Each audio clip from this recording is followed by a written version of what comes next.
समुद्र आरती वैदिक अनुष्ठानों के अनुसार समुद्र को अर्पित की जाती है। भजन और मंत्र समुद्र तट पर घूमती लहरों की शाश्वत लय के साथ घुलने मिलने के लिए घंटियों की ध्वनि के साथ उठते हैं। रंग बिरंगे फूल और अन्य अनुष्ठानिक भेंटें पवित्र अग्नि के चारों ओर होती हैं, जैसे दीपक उतरते अंधेरे में रोशनी फैलाते हैं।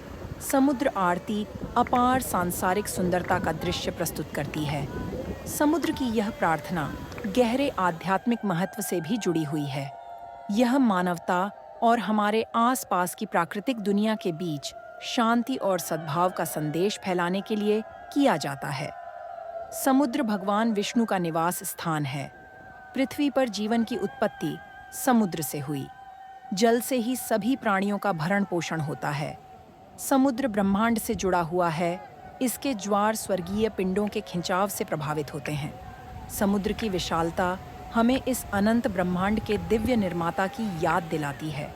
ओडिशा में पुरी का पवित्र क्षेत्र सभी हिंदुओं के लिए बहुत आध्यात्मिक महत्व रखता है।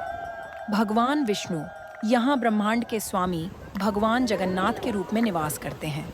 जैसे पुरी को मृत्य वैकुंठ या पृथ्वी पर भगवान विष्णु का निवास स्थान माना जाता है।